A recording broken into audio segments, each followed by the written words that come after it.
and that grew to 35,000 followers. And it was just, I've never seen so much, like, so much improvement in a person and so much elevation. And to see it in myself was just, I never thought it would be possible. But yeah, there's a lot more, but that's kind of how much I've got at the moment. It's amazing.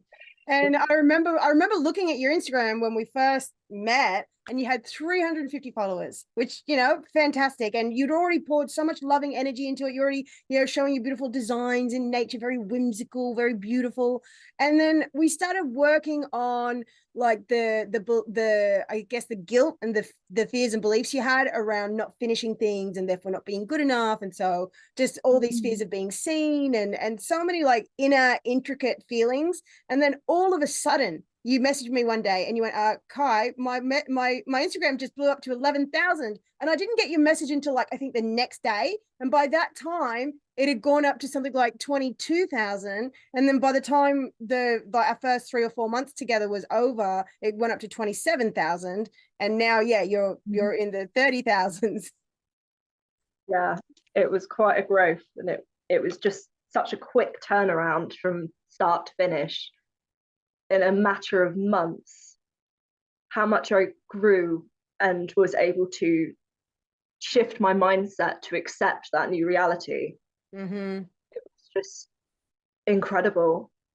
And the funny thing is like so many people, it's so easy. Like we want these like big results, like the Instagram following and things like that. So people would go through all these things to try to get them, but we weren't even focused on that at all. We didn't even talk about it. Actually, we talked about everything else, like fears of being seen, any guilt, and all the other little things about self-worth and visibility stuff, and then boom. And not only do you have followers actually engaged, I see it, they love. I mean, your account is beautiful. What is your ID? What is your account name? Aurora Faye with an Aurora underscore. Faye _. Yeah, it's absolutely beautiful, and it was just like the cherry on top. And now I love that you've got a new problem now, which is that now you have too many orders in your business and feel a bit overwhelmed about how to do it, which whereas before when we started, what was your business like before? It was basically non-existent. I had just started creating this Instagram page to be able to eventually promote my products, and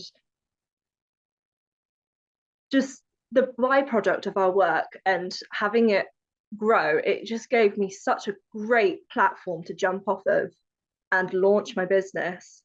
And it was just fantastic. And now I am absolutely drowning in orders. It's a much better problem to have though, isn't it? Oh yeah. Yeah. For sure. And now we just work on now the next level of fears, and then you elevate your personality yet again to be able to handle it, to be able to hold it. And so yes, it's just that next level of, you know, work to do. Yeah, for Yeah. sure. Okay, since we're on a roll, what else? There was also yeah, the big one for me was that you had agoraphobia and you felt unsafe to leave your mum and sisters because you live at home with them, and you always had this irrational fear that something really bad would happen. So we had to do quite a few sessions working through that. And so then what was the change from before and after? The change is, it was life-changing, the change completely. I never thought that that would ever be fixed. I had always had this anxiety of if I stayed away for a night, away from home, away from my family, something awful would happen either to me or to them, and I wouldn't be close enough to get back to them in time. And that was just like something that was really ingrained. And we ended up doing some past life work on it. And oh, it made so much sense. It made so much sense to the fact that I was able to unpick it and understand it. And now I've been to Italy for for a long weekend. That was amazing. Went to Tuscany and Florence, and it was beautiful. And now I'm house sitting in this gorgeous barn conversion for my sister while she's away, and it's just me and the cat. I love that. And beforehand, you could hardly even leave at all. I couldn't. No, I was just stuck. I couldn't even go on sleepovers as a kid. My first ever sleepover I tried to do, I had a panic attack and was up all night with their parents and managed. I didn't sleep at all throughout that night because I was just so panicked. And this was when I was probably about 6. And every single time I tried to do a sleepover, the same thing would happen over and over again. I'd just have a panic attack, think I was getting ill, or I'd be worried about my parents, and I'd just have such a like attachment anxiety and fear of being away from home. It completely ruined parts of my childhood, to be honest. I didn't get to have the experiences that other kids did, like trips away with school overnight. Never did any of those because I just could not, like, I would just be disruptive and I couldn't deal with the anxiety that came up every time I went away. So yeah, I missed out on a lot, but with your work, I can now do adult things as an adult. I can enjoy adult things. I can go traveling, I can be away and be by myself as well and feel safe in my own body and not have to worry so much because you taught me how to trust. Yeah, and that was one of the biggest things. Though before I hit record, one of the first things that you said was that you were so depressed that you could hardly move, and you were constantly having pains in your body that you just will freak you out. And you literally came to me telling me that you were convinced that you were about to die, and we had to work through that. So would you just walk? Well, since we're recording now, walk everyone through how bad it was before, just so that, because you're bright and shining, and like people aren't going to believe that you were ever in the state that you were before now. You should totally put in the first video consultation we had because that was the turnaround, the difference. I was in a very dark place, the darkest I have ever been, and I was scared every single day. I was just like this, hugging myself because I didn't even feel safe in my own skin. And I felt like everything was out to get me. And also everything inside me was trying to kill me. And I felt generally every single day like I was dying, like something was eating away at me, like a cancer or a heart attack or maybe a brain tumor. I was just constantly worried with this health anxiety, which I named it. And it got so bad that I was visiting the doctor constantly and I had to refrain from actually calling the doctor every single day because it got so bad that I could not trust anything. I just wanted them to check and check again and then double check and then triple check. And it got ridiculous. It got so ridiculous. And I felt so unsafe and scared. And honestly, I didn't know what to do. I didn't know if I'd ever get better. Every single day, I'd be like going to my mum, especially with my like attachment issues. I'd depend on her, and it was getting a lot for her because I'd go up to her and I'd be like, I think I've got this. I think I'm dying. And I'm shaking in her doorway. I'm shaking like to the point where I feel like I'm going to pass out because I'm so scared that I've got this new thing that I think I've got. And I was just a completely different person to who I am right now. Yeah, people just can't, they just would not be able to believe the difference. Like you were like really hunched over, really a shell, really like you were literally shaking, you were terrified. It was on it, and like, but these are very real experiences that people go through, people can get stuck in this stuff for, I mean, forever really, if they don't come up on the right way to change it, because people think they need to medicate themselves out of this. So I think that's one thing I'd love to talk about. Like, what was a shift from thinking that you needed to see an actual doctor to help you with pills or whatever else it was that the doctor could possibly do, to then realizing that, wait there, this is all emotional, as outlandish as that can sound for something that sounds so physical? What would you say to people that still just can't wrap their head around that their physical stuff could be emotional? You know what? My doctor was so patient with me that every single time I went here in, he would constantly say, "This is anxiety. You need to do stuff emotionally." And he would literally point at his head like this and say, "Emotionally. Like, you need to go to therapy." I was like, "Yeah, but there's something wrong." And he was like, "Yeah, but it's all being caused in your head." And it took me a while, but I got there in the end. And instead of going to a therapist, I went to you.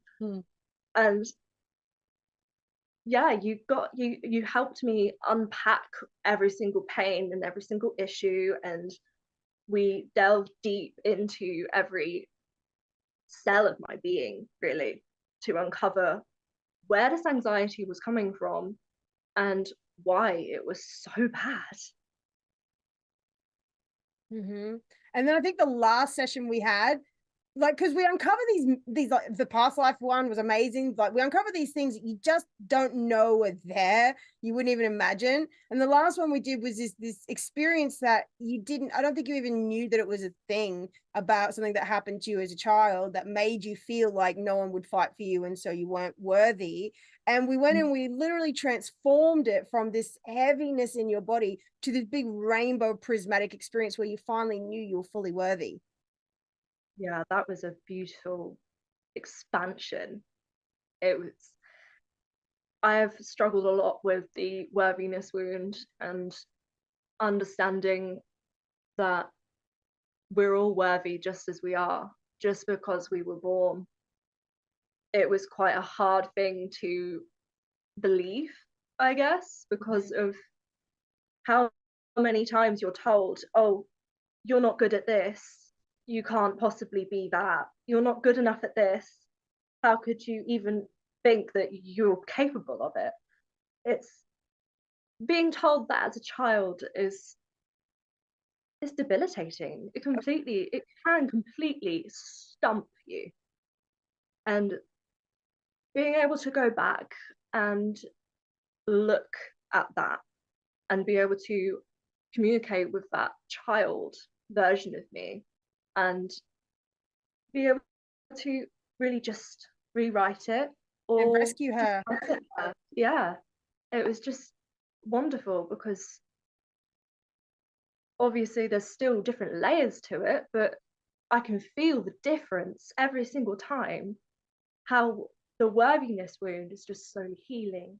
Mm. And I feel more worthy of receiving things now and Yeah. being someone.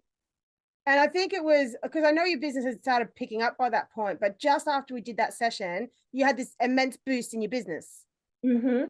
Yeah, it was incredible. It was the shift in the mindset that did everything, because it just changed the energy around me.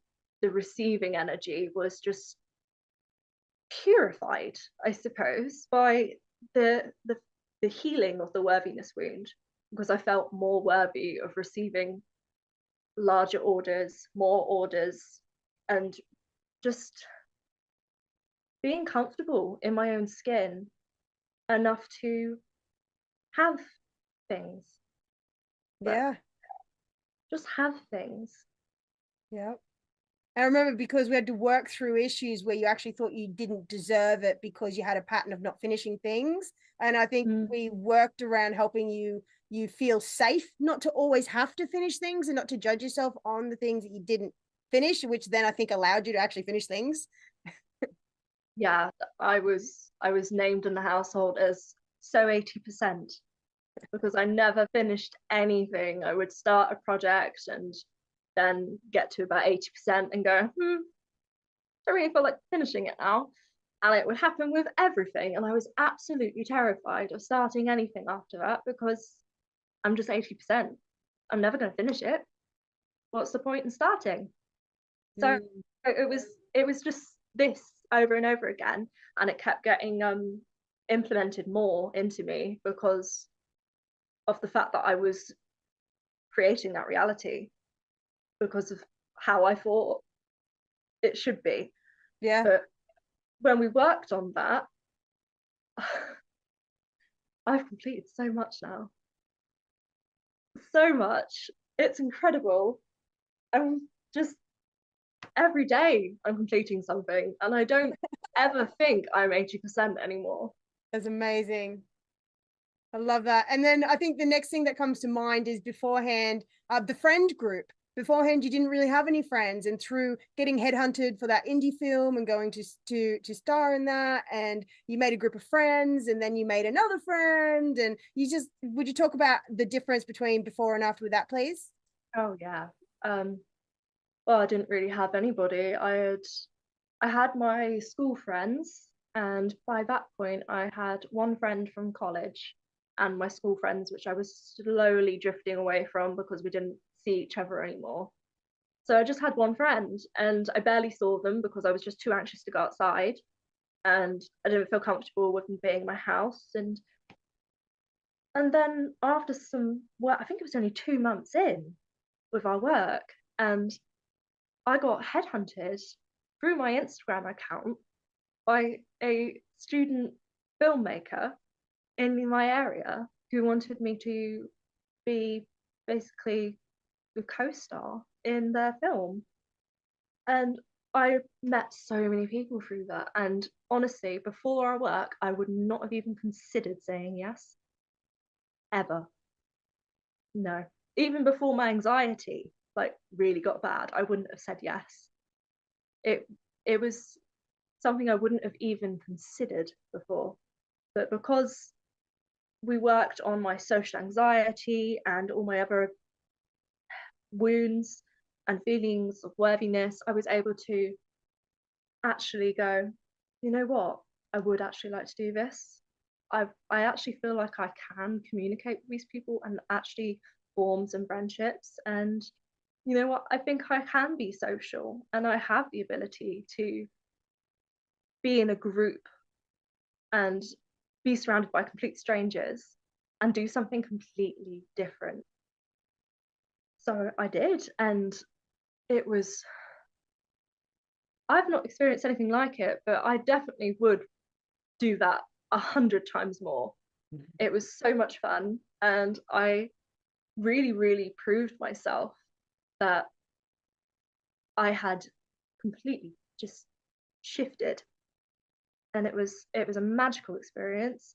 And I also met a few other people, like just through my Instagram account, because I got to work through all of it, build my Instagram account, and also had the confidence to meet people in real life off of the internet. I've made so many friends, and those friendships were just fantastic. I love that. And so what would you say to people who are watching who are like, well, that's good for her, but my stuff's different? Like, would you encourage how would you encourage them to think about trying this work with me? Honestly, I would never recommend anything other than EFT tapping with you, because it's the most potent work, and it doesn't matter what is going on in your life, it will elevate you, and it will shift you in ways that you couldn't even imagine. And I from the bottom of my heart, I cannot get over how much you have changed the way that I think and the way that I function and the way that I can receive. And it was just, I couldn't recommend it enough, honestly. It's, you've shown me so many ways of living that are different to how I used to be. And it's been a magical journey. And I'm so glad I got to do it with you, because you are so bubbly and excited and enthusiastic and caring. And you just make me feel so safe. And you're just a best friend. You're so just supportive and loving. And honestly, anyone would be silly not to work with you.